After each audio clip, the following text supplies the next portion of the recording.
और तस्वीरें हम आपको दिखा रहे हैं सेंट्रल विस्टा की। देखिए, ये सेंट्रल विस्टा बनकर तैयार है और अब इसे राष्ट्र को समर्पित किया जाएगा। फिलहाल ये तस्वीरें, लंबे समय से इस प्रोजेक्ट पर काम चल रहा था और पूरी तरह से अगर देखा जाए तो संसद और उसके आसपास का जो इलाका था राजपथ से लगा हुआ, जिसे अब कर्तव्य पथ कर दिया गया, जिसका नाम आज जिसकी घोषणा भी की गई है, उसकी शक्ल पूरी तरह से बदल गई है। एक नया चेहरा, एक नए रंग रूप में ये नजर आ रहा है। और फिलहाल ये सेंट्रल विस्टा की हम आपको तस्वीरें दिखा रहे हैं। कल सेंट्रल विस्टा एवेन्यू का उद्घाटन प्रधानमंत्री नरेंद्र मोदी की तरफ से किया जाएगा। तो दो बड़ी बातें, दो बड़े ऐतिहासिक पल। एक तरफ सेंट्रल विस्टा को इनॉग्रेट कल प्रधानमंत्री कर रहे हैं और एनडीएमसी की बैठक में आज राजपथ का नाम बदलकर कर्तव्य पथ करने का ऐलान किया गया है। कई सारी चीजें, और देखिए वहां पर इंडिया गेट के पास नेताजी सुभाष चंद्र बोस की मूर्ति भी स्थापित की जाएगी। ये एक ऐतिहासिक पल होगा, एक नया स्वरूप होगा सेंट्रल विस्टा का। ये विहंगम दृश्य जो आप देख पा रहे हैं, ये देखिए तस्वीरें, जो एरियल शॉट आपको नजर आ रहा है, तस्वीरों में साफ नजर आ रहा है कि बहुत ही खूबसूरती के साथ, बारीकी के साथ इसका निर्माण किया गया है। कल प्रधानमंत्री सेंट्रल विस्टा एवेन्यू का इनॉग्रेशन करेंगे।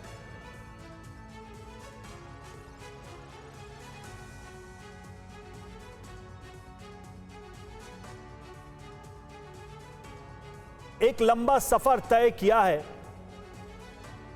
कर्तव्य पथ, जिसे पहले राजपथ के नाम से जाना जाता रहा है, और ये संसद भवन के आसपास का इलाका जहां पर सेंट्रल विस्टा एवेन्यू का कल प्रधानमंत्री उद्घाटन करेंगे। देखिए, जॉर्ज पंचम 1911 से ये पूरी कहानी शुरू होती है और वहां से लेकर 2022 तक के इस सफर में कई बदलाव के पल रहे, लेकिन कल जो कुछ भी पूरा देश देखने वाला है वो अपने आप में अभूतपूर्व और ऐतिहासिक होगा।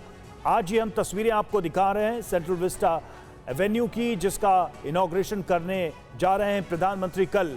लेकिन उसके ठीक पहले TV9 भारतवर्ष पर ये तस्वीरें आप देख रहे हैं, बेहद खूबसूरती के साथ ग्रीनरी का, और जो स्ट्रक्चर है आगे पीछे उसका भी खास ख्याल रखा गया है। एक पूरा डिजाइन तैयार किया गया है जिसमें जो भारतीय सोच है उसकी पूरी झलक इसमें नजर आएगी। आपको याद होगा, लाल किले की प्राचीर से प्रधानमंत्री नरेंद्र मोदी ने इस बात का ऐलान किया था कि हमें धीरे धीरे जो उपनिवेशवाद के प्रतीक थे, जो गुलामी के दौर के प्रतीक थे, उनसे मुक्ति पाकर भारत के नए चिन्हों का निर्माण करना होगा, भारत के नए प्रतीकों का निर्माण करना होगा जिसमें भारतीयता ही झलकेगी। और सेंट्रल विस्टा का निर्माण भी उसी सोच के साथ किया गया। और न सिर्फ उसका, बल्कि अगर राजपथ के नए नाम की बात करें, उसके पीछे की भी सोच, यानी कर्तव्य पथ रखने के पीछे की सोच भी, जैसा कि आज प्रेस कॉन्फ्रेंस में कहा भी गया बीजेपी की तरफ से, कि सोच यही रही है कि राज का मतलब शासन, उस भाव से हटकर हम कर्तव्य की तरफ बढ़ें, यानी कि हर नागरिक उस पथ पर चलते हुए अपने कर्तव्य भाव से भर जाए। इसी उद्देश्य से उसका नामकरण भी किया गया। और उसके अलावा सेंट्रल विस्टा की ये तस्वीरें, आमोद राय हमारे साथ, हमारे पॉलिटिकल एडिटर इस वक्त जुड़े हुए हैं। आमोद, हम तस्वीरें देख रहे हैं, बेहद खूबसूरत नजर आ रहा है, एरियल शॉट तो जबरदस्त लग रहा है। ऐसा लग रहा है कि संसद के पास आसपास तस्वीर ही कुछ अलग सी है।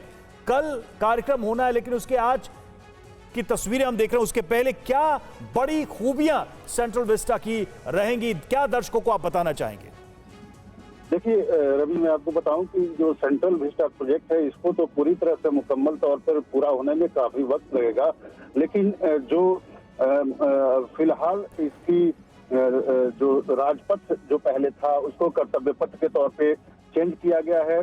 और जो उसकी सुंदरता है, मैं अभी फिलहाल वहीं से गुजर रहा हूं और मैं आपको बता सकता हूं कि निश्चित तौर पे जो पहले इसकी खूबसूरती थी उसमें और इजाफा करके और इसको एक इंडियन लुक देने की कोशिश की गई है। जो गुलामी की मानसिकता से बाहर निकालने की कोशिश हमेशा प्रधानमंत्री कहते हैं कि होनी चाहिए, उसी के तहत ये सारा प्रोजेक्ट जो है बनाया गया है।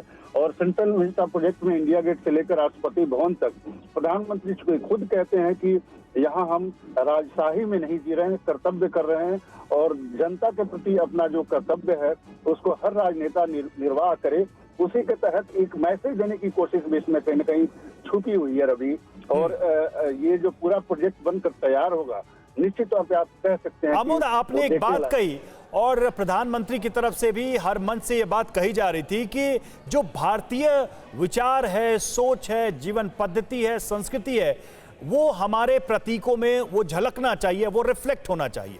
तो अगर मैं स्पष्ट तौर से कहूं, आप चूंकि अभी बता रहे थे कि आप वहीं से गुजर रहे हैं, तो भारतीय चिन्ह या भारतीय विचार या भारतीय संस्कृति की कौन कौन सी चीजें वहां पर आपको उसकी झलक नजर आ रही है जब आप सेंट्रल विस्टा से क्रॉस करते हैं? तो देखिए, अभी फिलहाल जो यहाँ मैं आपको बताऊं कि इसका जो बेसिक इंफ्रास्ट्रक्चर तैयार हुआ है, उसमें आपको बता दूं कि लाल परकोटादार दोनों तरफ लगाया गया है। सेंट्रल विस्टा के जो पत्थर लगे हुए हैं, और इसमें जो लैंडस्केपिंग है वो पहले से बिल्कुल भिन्न है। पहले जो ऊंच नीच करके एक जो इसका लैंडस्केपिंग था, उसमें कहीं ऊंचाई थी, कहीं गहराई थी।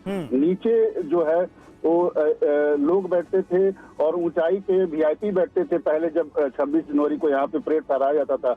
अब सबको समतल किया गया है, बराबर किया गया है। लेकिन इसके साथ ही मैं आपको बताऊं कि जो इसमें बाकी के जो डिजाइन तैयार किए गए हैं, वो भारतीय उसमें झलक आपको दिख सकता है। साथ ही इस प्रोजेक्ट से जुड़ा हुआ अन्य जो बिल्डिंग्स बन रहे हैं, उसमें भी भारतीयता की फुट आपको दिखेगी। पार्लियामेंट बिल्डिंग में आपने देखा है किस तरह से अशोक स्तंभ से लिया गया, उसमें सिंह का मुखौटा लगाया गया है। और जो ठीक है, यानी कि इस पूरे प्रोजेक्ट के निर्माण में एक सोच है और सोच के केंद्र में भारत है, भारतीयता है। बहुत बहुत शुक्रिया हमसे जुड़ने के लिए, हमसे बातचीत कर।